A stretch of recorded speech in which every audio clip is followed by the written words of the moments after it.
오늘 우리에게 주신 하나님 말씀은 마태복음 14장 28절로 36절까지의 말씀입니다. 베드로가 대답하여 이르되 주여 만일 주님이시거든 나를 명하사 물 위로 오라 하소서 하니 오라 하시니 베드로가 배에서 내려 물 위로 걸어서 예수께로 가되 바람을 보고 무서워 빠져가는지라 소리질러 이르되 주여 나를 구원하소서 하니 예수께서 즉시 손을 내밀어 그를 붙잡으시며 이르시되 믿음이 작은 자여 왜 의심하였느냐 하시고 배에 함께 오르매 바람이 그치는지라. 배에 있는 사람들이 예수께 절하며 이르되 진실로 하나님의 아들이로소이다 하더라. 그들이 건너가 게네사렛 땅에 이르니 그곳 사람들이 예수님이신 줄 알고 그 근방에 두루 통치하여 모든 병든 자들을 예수께 데리고 와서 다만 예수의 옷자락에 손을 대게 하시기를 간구하니 손을 대는 자는 다 나음을 얻으니라. 아멘. 오늘 우리에게 주신 마태복음 14장을 통해 나아온 자들이 누릴 복이라는 주제로 하나님 말씀을 나누고자 합니다. 말씀 구절은 일부분을 살펴봤지만 14장 전체 이야기를 통해 말씀을 기록하시고 기록된 말씀으로 오늘 우리에게 전하고자 하시는 하나님의 은혜를 깨닫는 시간 되기를 소망합니다. 마태복음 14장 서두에 해당되는 1절에서 12절은 분봉왕 헤롯으로 인해 세례 요한이 목숨을 잃게 된 사건이 기록되어 있습니다.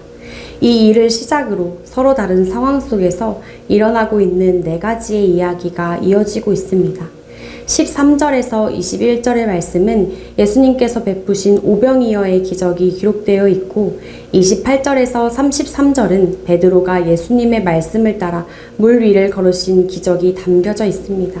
마지막 34절로 36절까지의 말씀은 게네사렛의 병자들을 고치신 예수님의 기적의 이야기로 마쳐집니다. 우리는 이 이야기를 따라가며 예수님께 나아온 자들이 누릴 복에 대해 함께 살펴보고자 합니다. 먼저 서두에 해당되는 1절에서 12절에 등장하는 헤롯은 당시 갈릴리를 통치하던 분봉왕이었습니다. 헤롯은 예수님께서 행한 능력과 하나님 나라를 전하신 소문을 듣곤 많은 혼란을 겪었던 것으로 보여집니다. 이에 자신의 신하들에게 이렇게 말합니다. 2절 말씀입니다. 그 신하들에게 이르되 이는 세례 요한이라. 그가 죽은 자 가운데서 살아났으니 그러므로 이런 능력이 그 속에서 역사하는도다 하더라. 예수님이 많은 기적을 베풀고 이에 많은 사람들이 따르자 자신이 죽인 세례 요한이 떠올라 혼란스러워합니다. 헤롯은 육신에 속한 사람의 전형적인 모습을 보여줍니다. 도덕적, 성적인 죄를 권력 아래에서 범죄한 후에 그 죄악을 지적하는 요한을 죽이려 했습니다. 그러면서도 사람들의 반응이 두려워서 자기 마음대로 하지도 못했습니다.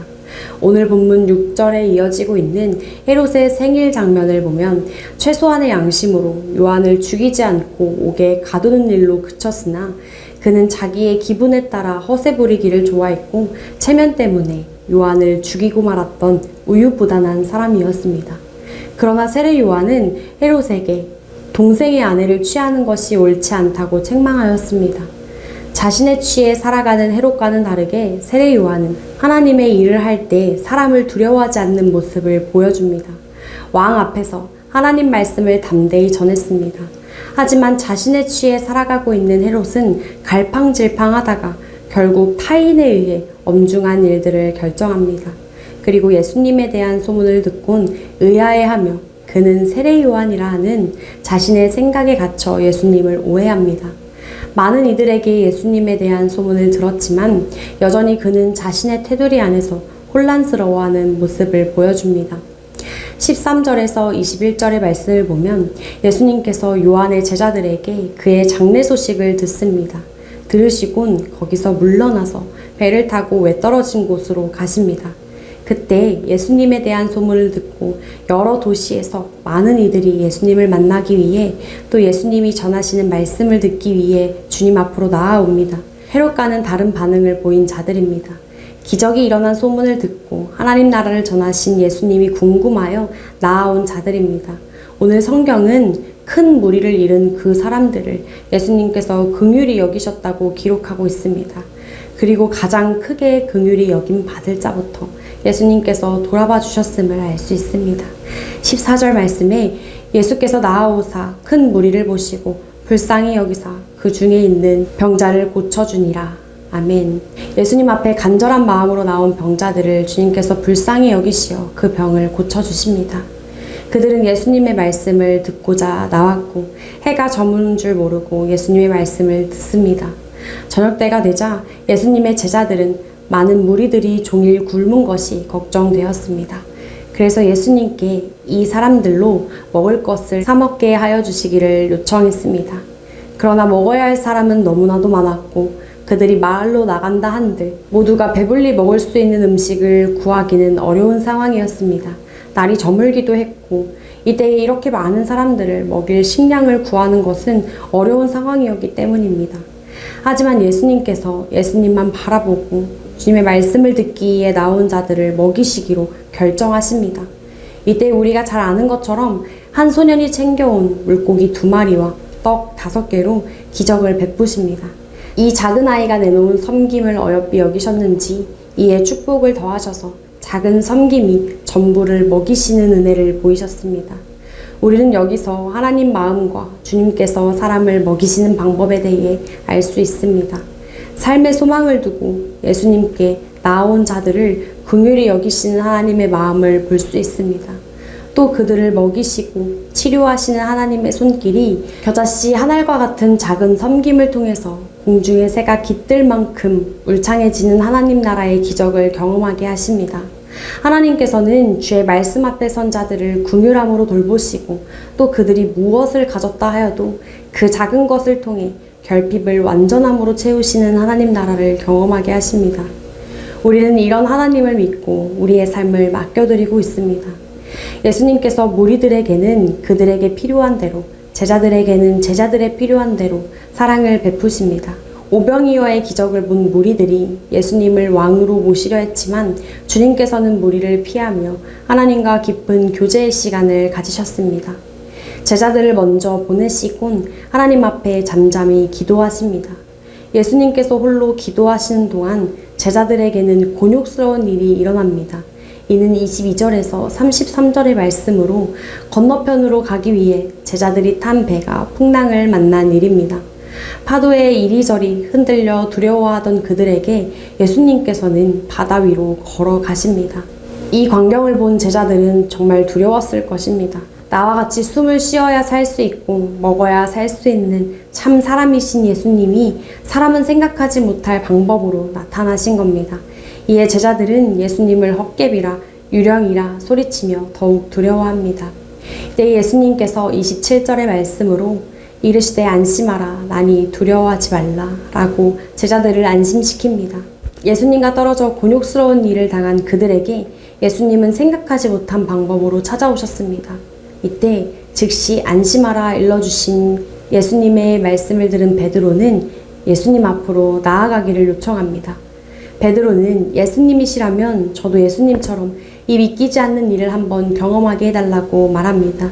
예수님은 베드로의 말에 흔쾌히 그리하라 말씀하십니다. 하지만 베드로는 바람을 보곤 여전히 두려워 바다에 빠지고 맙니다. 우리는 이 말씀을 통해 믿음으로 나아가는 자가 누릴 복을 살펴볼 수 있습니다. 주님과 동행하는 자들이 믿음으로 살아갈 때 인생의 풍랑이 일 때가 있습니다. 믿음의 여정길에도 마찬가지입니다.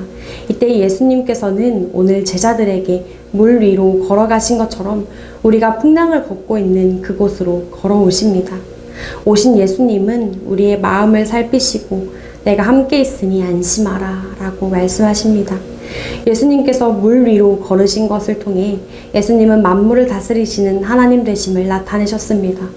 또 그 예수님이 믿는 자들에게 찾아오는 두려운 모든 상황 속에 예수님이 함께 찾아오셔서 평안을 주시는 하나님이심을 알려주십니다. 이렇듯 예수님께서는 매번 우리에게 찾아오십니다. 우리는 믿는 자녀로서 하나님과 교제하며 우리와 함께 하시는 주님을 날마다 깨닫습니다. 나와 함께 하시는 주님을 바라보면서 베드로처럼 이 문제 위에 서보겠습니다. 결단하며 나아갑니다. 하지만 오늘 우리는 한 번의 믿음으로 물 위에 우뚝 서는 날보다 베드로처럼 예수님이 아닌 거센 바람에 집중하여 다시금 어려움 속에 빠져 허우적대는 나를 발견합니다. 예수님이 나와 함께 하시기에 믿음으로 일어서 보겠습니다 결단하며 멋지게 물 위에 서서 예수님께 영광 돌려야 하는데 자꾸만 내 시선은 내 피부를 건드는 바람에 집중되어집니다. 하지만 믿음으로 예수님만 의지하여 믿음의 발걸음을 뗀 자는 복이 있습니다. 비록 다시 빠져 허우적대더라도 즉시 손을 내밀어 붙잡으시는 예수님의 손이 우리의 삶을 지속적으로 일으켜 세우시기 때문입니다.